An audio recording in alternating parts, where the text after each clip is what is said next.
j'ai quand même relevé, vous voyez, là, quelque chose que je n'avais pas noté et qui pédagogiquement qui n'est pas bien, c'est que tout à fait au début, quand on parle de Buffet et Bontemps, je dis c'est un crime qui avait mobilisé l'opinion publique, indignée, etc. Mais dans le morceau choisi, pourtant c'est dans le texte, il n'y a pas ce qu'est le crime. S'empresser de l'oublier. Et deuxièmement, parce que ce serait contraire à un engagement international qui prime une loi interne. Il est impossible pour le Parlement français, aujourd'hui, d'abolir la peine de mort. Abolir l'abolition de la peine de mort. Il faudrait pour ce faire que le président de la République française dénonce lui-même, sous sa signature, la Convention européenne des droits de l'homme. C'est-à-dire qu'il fasse sortir la France de l'Europe des droits de l'homme. Ce qui est politiquement impossible pour un président de la République française qui toujours, évidemment, rappelle que la France se doit d'être la patrie des droits de l'homme. Et le premier des droits de l'homme, c'est évidemment le droit au respect de sa vie. Le droit au respect de sa vie par l'État. C'est aussi simple que cela, le fondement laïque de la peine de mort dans une société des droits de l'homme. Donc c'est impossible politiquement et c'est impossible constitutionnellement. Donc c'est tout simplement de la démagogie à l'état pur, à la faveur de l'émotion que suscite inévitablement et légitimement tout crime terrible ou tout criminel atroce, comme on vient d'en juger récemment. Mais voilà la situation, donc c'en est fini. Alors, si la question est réglée en ce qui concerne la France, le mouvement vers l'abolition, puisque moi maintenant importe, c'est l'abolition universelle, le mouvement vers l'abolition, il a pris un élan et une dynamique que je n'espérais pas. Les choses sont allées plus vite, plus loin que je ne l'aurais cru. Il suffit de mesurer ce qu'est le mouvement. Lorsque on a adopté en 1948, en décembre 1948, la Déclaration universelle des droits de l'homme, qui est le texte fondamental, évidemment, eh bien, il y avait en tout et pour tout, à cette époque, 18 États abolitionnistes dans le monde. Lorsque je suis monté à la tribune de l'Assemblée nationale, nous étions le 35e État à abolir dans le monde. Et aujourd'hui, il y a 108 États abolitionnistes dans le monde, donc 20 ans plus tard, 108 sur 189 aux États-Unis, Nations Unies. 108 sur 189. Donc on est majoritaire. Et le mouvement s'est accéléré dans les dernières années. Et ce que l'on a surtout constaté de très remarquable, tout à fait essentiel, c'est que cela s'est caractérisé par une série d'instruments internationaux qui mettent, comme je le disais, hors la loi la peine de mort. Et cela est vrai dans les pactes annexes à la Déclaration universelle des droits de l'homme. C'est particulièrement vrai en Europe. L'Europe est un continent, il faut bien le dire, tragique, sanglant, souillé dans son histoire par une multitude de crimes, les pires crimes qui soient, crimes contre l'humanité, mais aussi les autres. Eh bien, 20 ans après l'abolition en France, nulle part en Europe, il n'y a plus de peine de mort. Nulle part. Tous les États, sauf un, ont ratifié à ce jour le protocole, 6e protocole annexe à la Convention européenne des droits de l'homme, et de surcroît, pour l'État qui ne l'a pas encore fait, nous sommes en moratoire, il n'y a pas d'exécution. Donc ce continent a banni complètement, mais complètement, la peine de mort.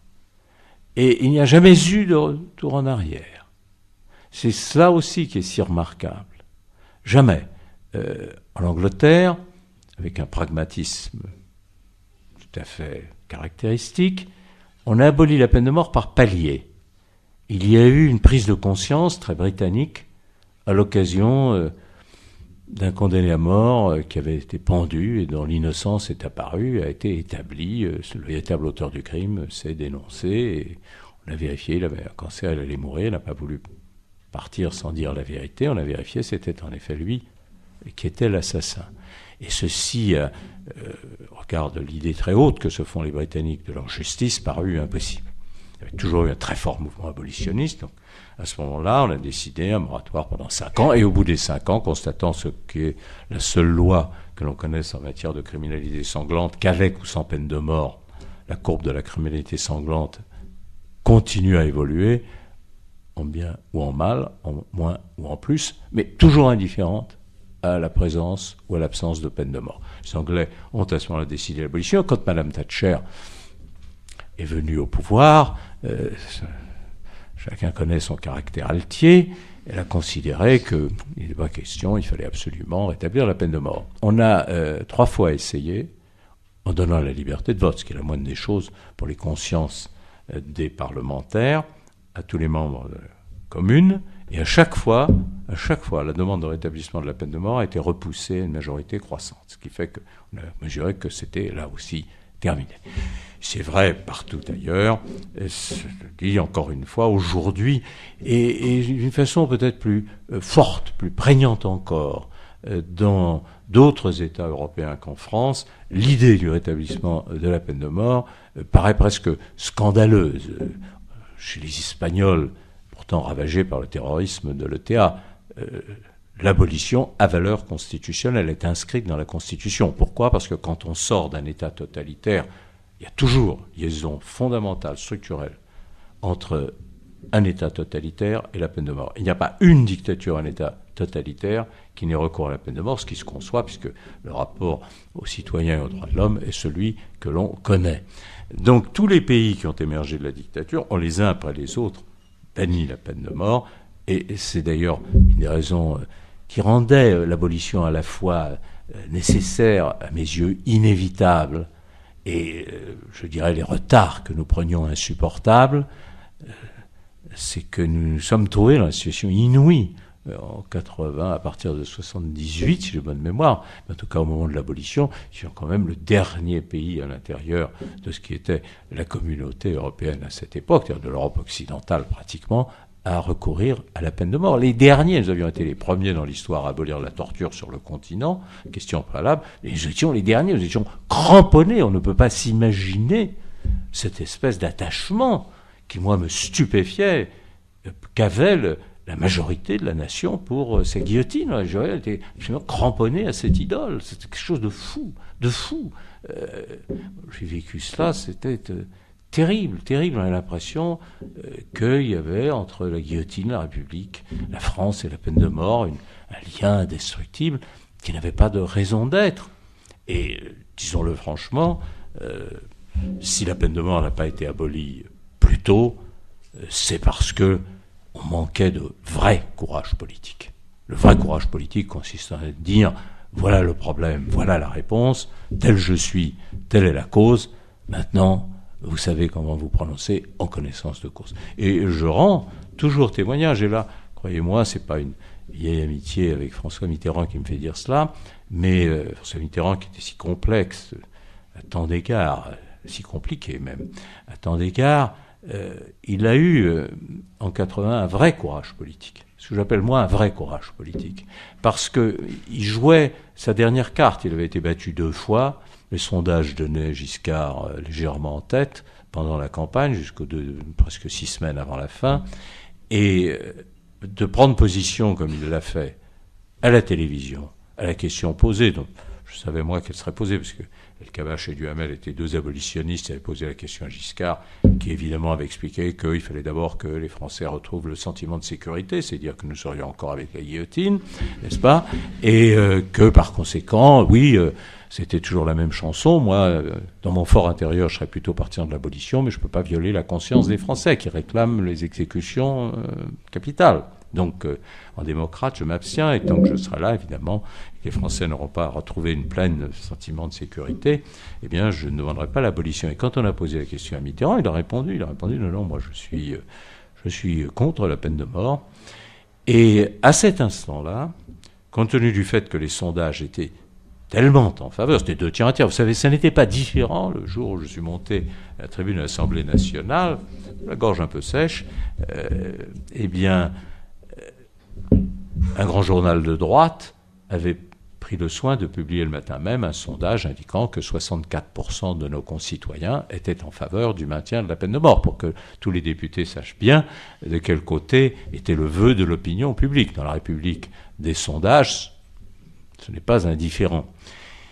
Eh bien, Mitterrand l'a dit très clairement, et comme à gauche aussi, moins qu'à droite à l'époque, mais à gauche aussi, la majorité était en faveur du maintien de la peine de mort, et que ça s'était joué en 1974 à quelques centaines de milliers de voix. Et à cet instant-là, en 1981, on pensait que ça se jouerait aussi à quelques centaines de milliers de voix.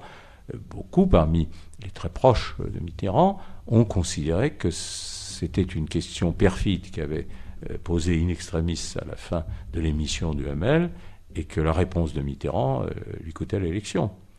Moi, j'étais convaincu du contraire. J'étais convaincu qu'au contraire, ça le servirait.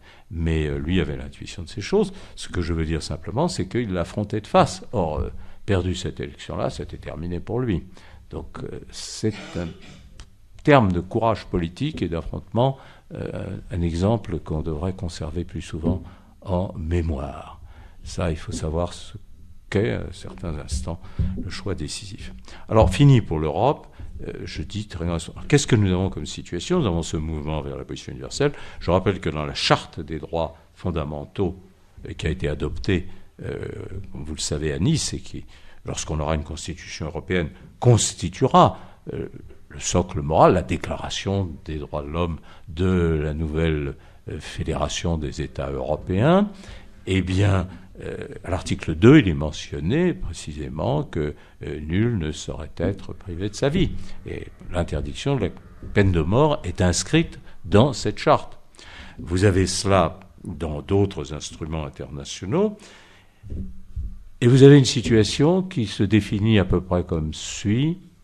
La quasi-totalité des démocraties, sauf le Japon et surtout les États-Unis, ont aboli la peine de mort, conservent la peine de mort et sont véritablement les principaux fournisseurs ou producteurs. Près de 90% des exécutions aujourd'hui sont le fait de quelques États, en tête évidemment la Chine, pour des raisons qui sont également de population, mais parce que, de surcroît, la Chine est totalitaire par période, mais de plus en plus intensément, se lance dans des campagnes répressives, frapper fort est la dernière en date. Alors on frappe fort, c'est-à-dire qu'on exécute publiquement dans les stades un certain nombre de condamnés dans des procès dont la légalité demeure incertaine, c'est le moins qu'on en puisse dire. On a, du côté de la Chine, on pense qu'on va aller vers les 2000 par an connus. On ne sait pas, il doit y en avoir qui ne le sont pas. Vous avez ensuite, deuxième État, alors, moins grand nombre, mais qui, proportionnellement à la population, reste très important, c'est l'Iran et juste à côté les États-Unis. Après cela, vous avez l'Irak, ensuite vous aviez l'Afghanistan, l'Arabie saoudite avant l'Afghanistan, bref, le bloc des fondamentalistes. Et immédiatement, la grande question qui se pose, et qui d'ailleurs est au cœur du grand débat et la grande bataille pour l'abolition universelle, c'est le problème des États-Unis, parce que qu'est-ce que les États-Unis ont en commun avec les autres États que j'ai évoqués, sinon la peine de mort? Et ça reste, à ce titre, l'exception et en même temps un terrain majeur de la bataille pour l'abolition. Pourquoi? Parce que les États-Unis sont, d'abord, j'ai pas besoin de le rappeler, une très vieille démocratie, une république plus que consolidée, plus qu'enracinée, et que les États-Unis sont non seulement la superpuissance du monde, la première, je dirais même la seule superpuissance du monde aujourd'hui, mais en plus un modèle culturel dominant. Et dans le monde entier, l'impérium américain se dresse. L'exemple des États-Unis, évidemment, est toujours celui qu'avancent les partisans de la peine de mort, en disant, mais les États-Unis, eux, vous voyez, ils pratiquent, et ô combien, la peine de mort. Alors, la bataille pour l'abolition, elle passe inévitablement par la bataille pour l'abolition aux États-Unis. Vous savez quelle a été la pratique, quelle est encore la pratique. Elle est évidemment absolument désolante, même s'il y a une légère récession dans le nombre des exécutions, nous sommes quand même à un niveau plusieurs centaines par an, très inégalement répartis d'ailleurs, très inégalement répartis, avec une très forte prégnance des États du sud des États-Unis, pour des raisons qui tiennent évidemment à la composition raciale de ces États et au fait que le racisme infecte littéralement, partout d'ailleurs, la peine de mort et la pratique de la peine de mort. Ils sont très en tête des autres, mais alors très en tête des autres. Je ne sais pas si c'est le propre de la famille Bush, mais enfin, vous avez le Texas, d'abord le Texas, ensuite suivi de près par la Virginie, la Floride, et vous avez aussi, à moindre degré, la Californie. Ça se dessine très, il y a une ceinture là qui recouvre très bien l'ancienne Confédération des États-Unis, avec dans le nord aussi des pratiques, notamment dans l'État de l'Illinois, mais le cœur demeure le sud et le ouest des États-Unis, les anciens États confédérés plus la Californie. Alors là, évidemment, et notamment au Texas, la question revêtut une intensité formidable. Je dirais que je suis pour ma part absolument convaincu que les États-Unis aboliront. J'ajoute, pas que ce soit l'expression d'un optimisme irraisonné, que je suis convaincu que les États-Unis aboliraient plus vite qu'on ne le pensait. Vous voyez, je mets ça, une sorte de passé, de conditionnel passé. Pourquoi ?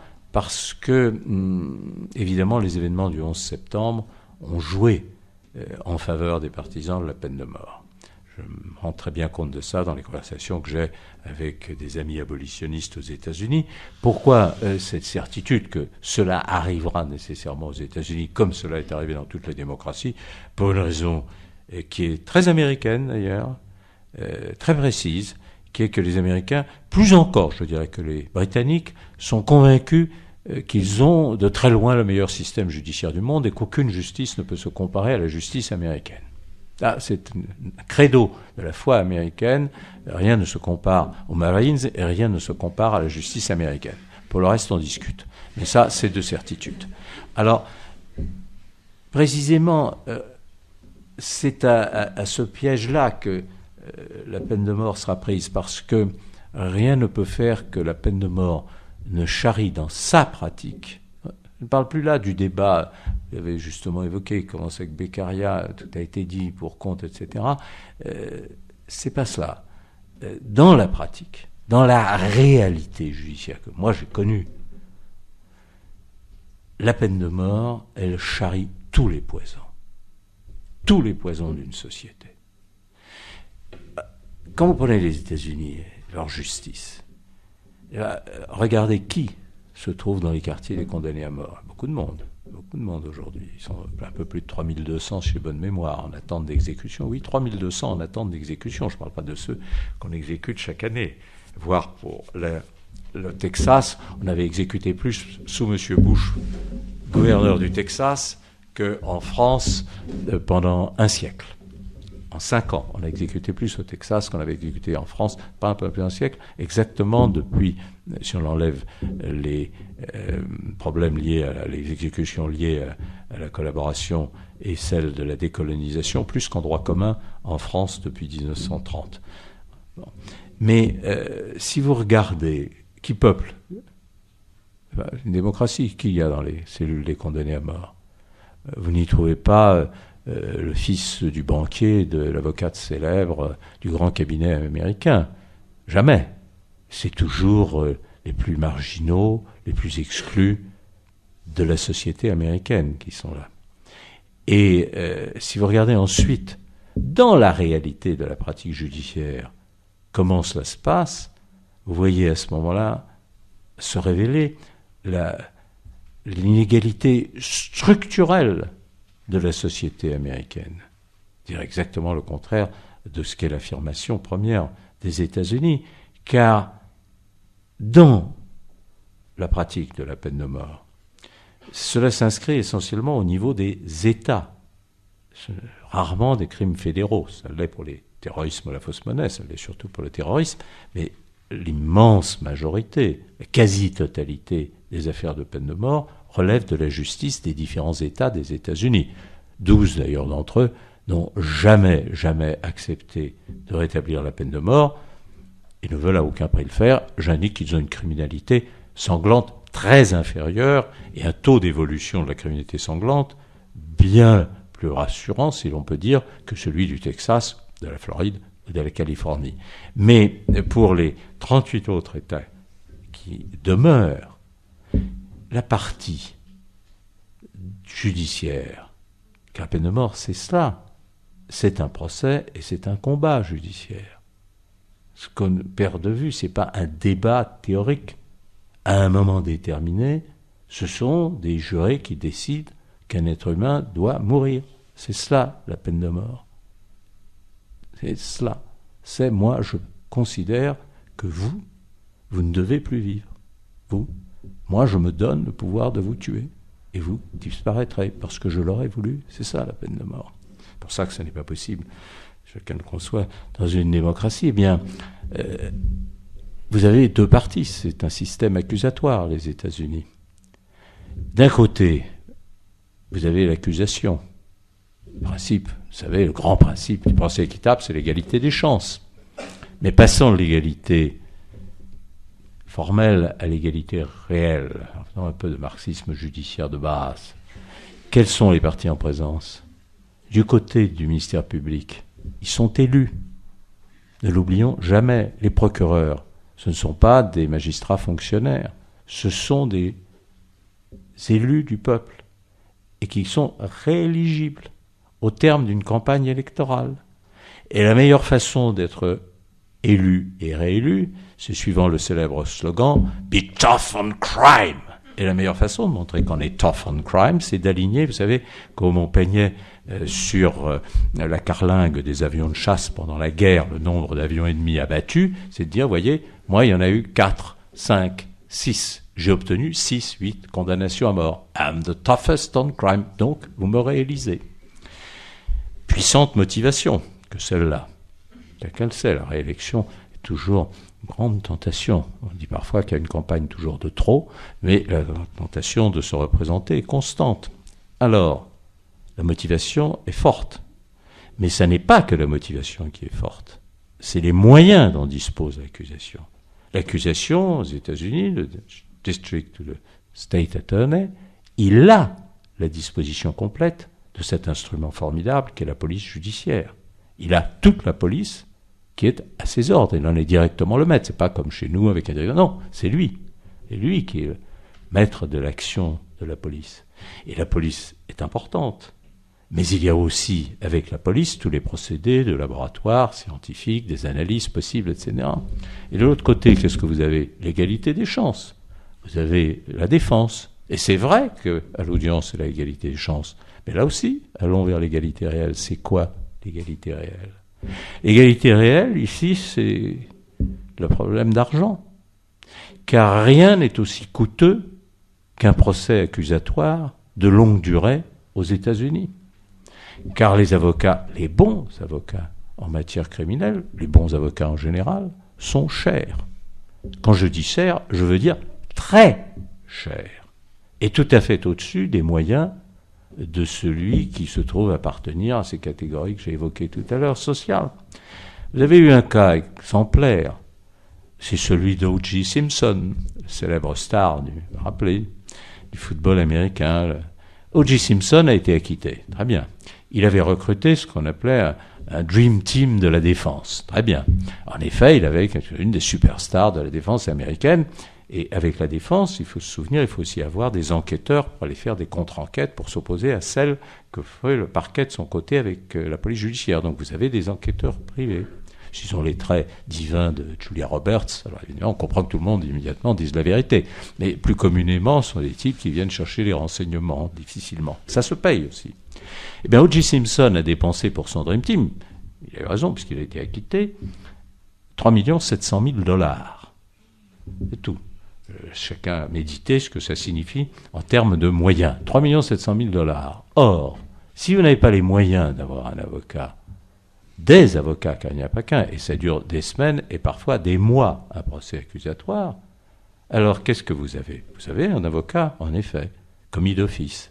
Commis d'office, d'ailleurs, dans la plupart des États, choisi par le président, qui, je le rappelle, le président du tribunal, est lui-même élu. et qui est très ménager et soucieux de ménager l'argent des contribuables. Parce qu'une bonne façon d'être réélu, c'est d'indiquer qu'on n'a pas beaucoup dépensé d'argent, et notamment pour la défense de criminels qui impatientent l'opinion publique. Alors les avocats commis d'office, au tarif où ils sont payés, perdent de l'argent tous les jours. Tous les jours. Donc ils sont enclins à ce que le procès ne dure pas trop longtemps. Et la motivation, s'ils ne sont pas des combattants des civil liberties, est relative. Et le résultat est terrifiant.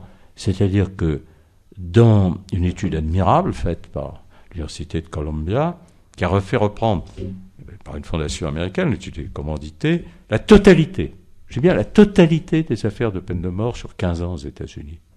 Eh bien, on a constaté que dans les 2/3 des cas, on avait méconnu la loi américaine. Je ne parle pas ici des innocents qu'on a établis dans d'autres enquêtes auxquelles ont contribué à la fois des étudiants et des journalistes dans l'État de l'Illinois qui a entraîné la suspension des exécutions parce que le gouverneur a dit « moi je ne marche plus, je ne veux plus continuer à signer des ordres d'exécution quand on s'aperçoit après coup du nombre d'erreurs judiciaires ».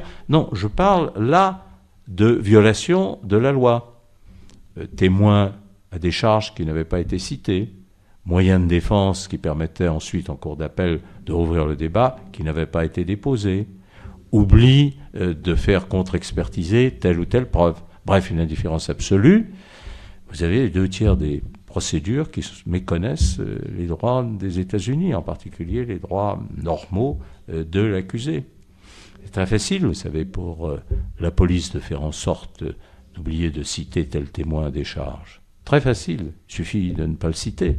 Si on ne va pas rechercher ce témoin à des charges, eh bien, le moment décisif passé, vous n'avez plus le droit, en cour d'appel, de le faire citer. Et la machine fonctionne sur elle-même à partir de la première décision. Et malheureusement, les dernières décisions de la Cour suprême dans les 10 dernières années ont été dans le sens de la limitation de ces droits de recours. Alors, le résultat, c'est l'écrasement des plus faibles, des plus défavorisés et des plus impécunieux. C'est allé si loin, un arrêt extraordinaire de la Cour suprême du Texas. On avait prouvé que l'avocat de la défense avait dormi pendant les 2/3 des audiences. Il faisait chaud, c'était une justice de comté, l'air conditionné marchait mal, il fait très chaud au Texas pendant le printemps et l'été, il avait dormi. Et on avait des témoins qui disaient il a dormi.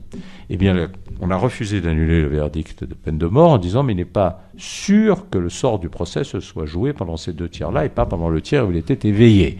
Alors, vous voyez ça, vous vous dites bon, on appelle ça la justice. Alors, malgré tout, et c'est pourquoi je vous disais je ne suis pas pessimiste, la conscience a été prise de cela, et surtout, indépendamment de ce qui est insupportable, cette fausse égalité des chances, et en réalité cette inégalité structurelle liée à l'argent et à la condition sociale, vous avez alors le poison du racisme, qui infecte littéralement, et ça n'est pas le propre des États-Unis. Moi, lorsque je préparais le débat sur la peine de mort, j'ai fait sortir tous les dossiers exécutés.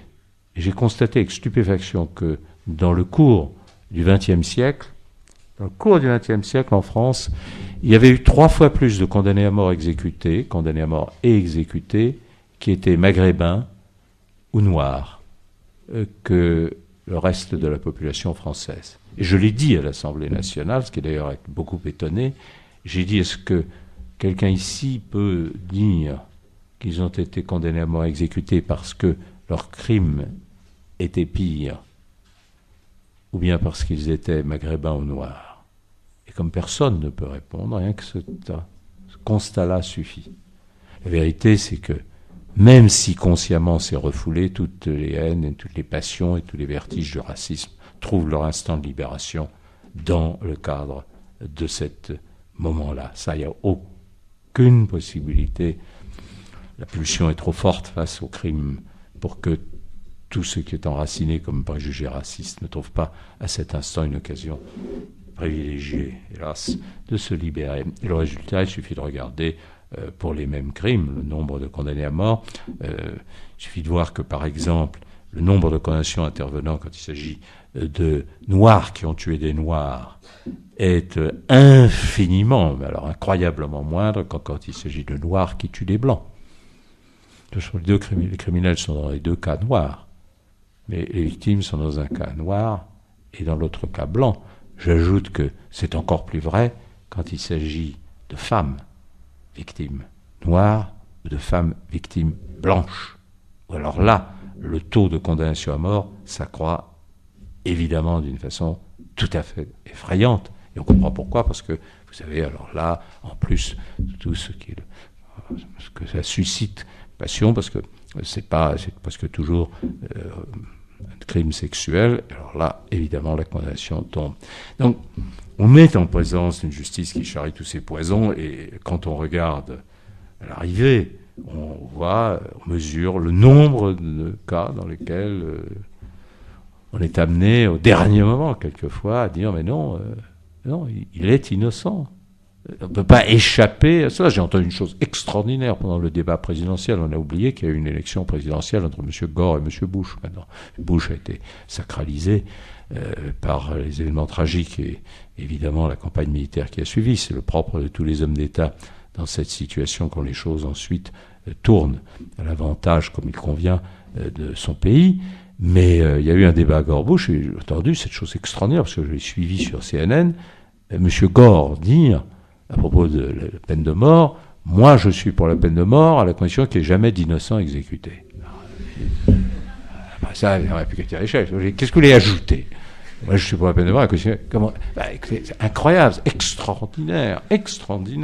Alors que, par ailleurs, au même moment, on constate ce que j'ai évoqué, qui a entraîné Ryan, le gouverneur de l'Illinois, Ryan est un homme de droite, très ami, très conservateur, et très ami, très républicain de la famille Bush, et qui dit, moi, j'arrête, moratoire, et on met tout le système à plat pour essayer de voir comment est-ce qu'on peut faire fonctionner un système judiciaire qui ne charriera pas ses poisons, mais cela n'est pas possible.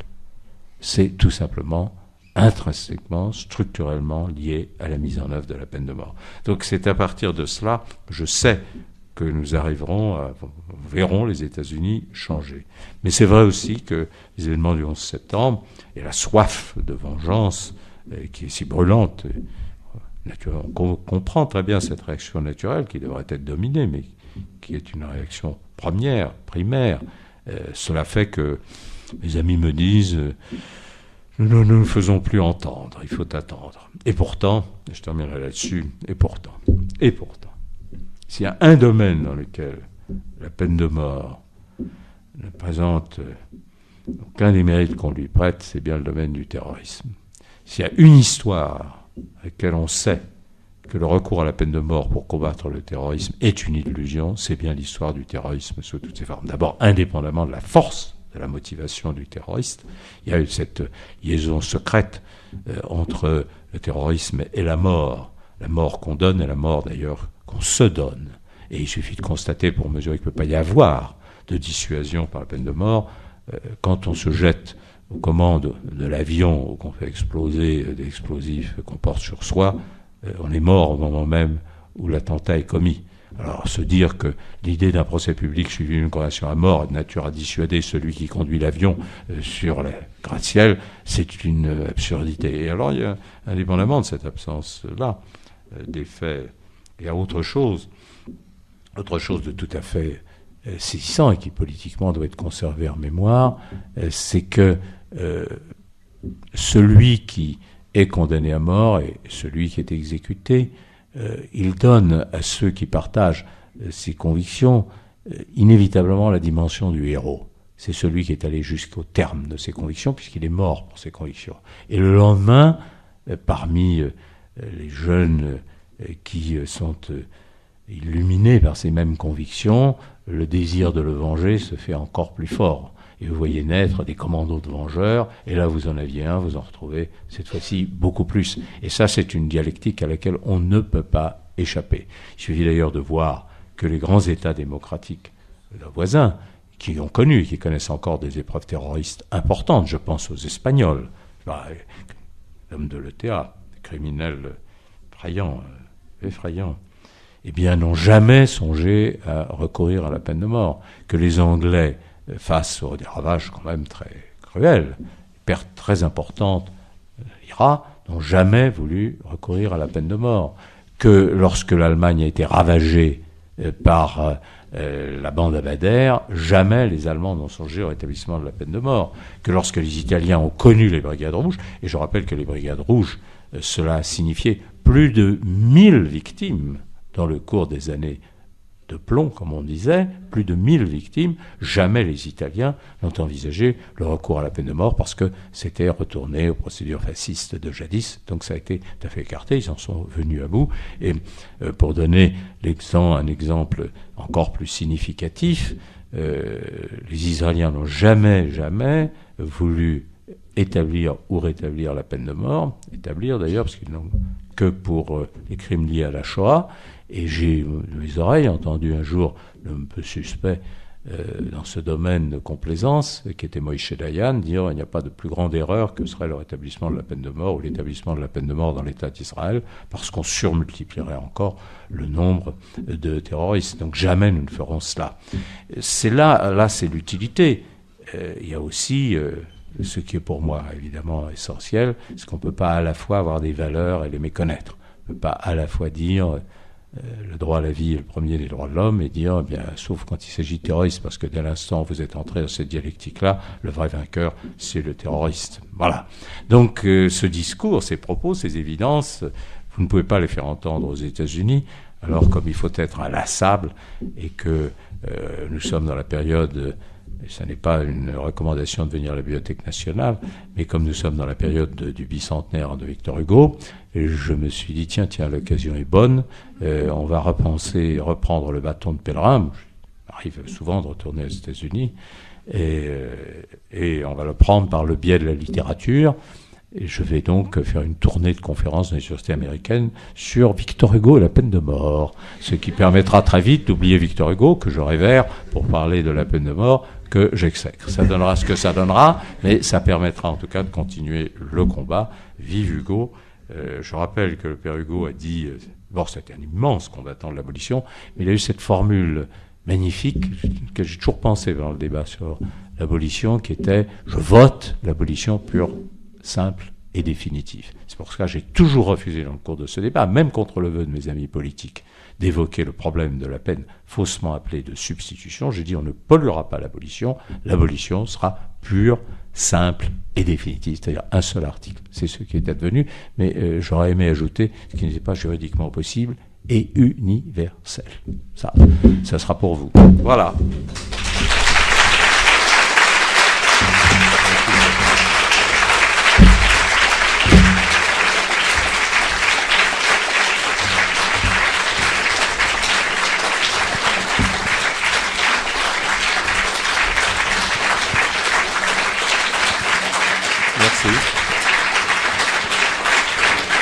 Merci beaucoup.